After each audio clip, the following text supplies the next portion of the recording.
यो सामाजिक सञ्जालमा चाहिँ कुनै पनि मान्छेले आफ्नो एउटा अध्ययन चिन्तन मनन गरेर एउटा विषयवस्तु प्रस्तुत गर्छ। अनि यसो हेर्ने मान्छेहरूले चाहिँ त्यसलाई राम्रोसँग अध्ययन पनि नगरी एउटा पक्का लाएर नराम्रो कमेन्ट लेखिहाल्ने चलन छ के है।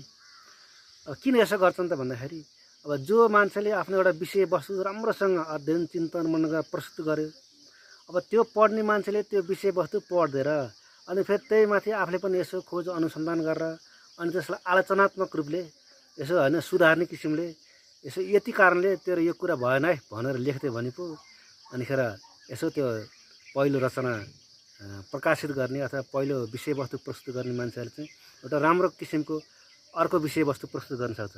अब हाम्रो त के छ भने यहाँ चलन त्यो मान्छेले के विषयवस्तु प्रस्तुत गरेर थाहा छैन। अब त्यसको प्रस्तुत गरेको विषयवस्तुले चाहिँ अध्ययन गरेर चिन्तन मनन गरेर त्यसको जवाफ दिउँ भने आफ्नो अध्ययन छैन, आफ्नो अध्ययन पुग्दैन। अनि हच्चक भएर त्यत्तिकै नराम्रो एउटा कमेन्ट लेख्ने चलन छ कि हामी सबैको।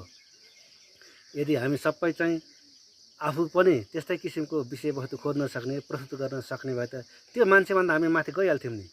हो त्यो भएर हामी त्यो मान्छेभन्दा माथि पनि जान नसक्ने, उसले राखेको विषयवस्तु अध्ययन गर्न पनि नसक्ने अनि त्यसै एउटा नराम्रो कमेन्ट लेख्ने बानी छ के। यस्तो बानी चाहिँ सुधारौँ के।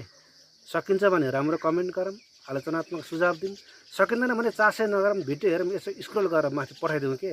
त्यो नकारात्मक कमेन्ट गरेर के आफ्नो विषयवस्तु प्रस्तुत गर्न नसकेपछि आफूले नजानेपछि अनि नराम्रो कमेन्ट गऱ्यो भने धेरैले हेर्छन् चिन्छन् भनेर त्यसो गरे होला। त्यसो चाहिँ नगरौँ के।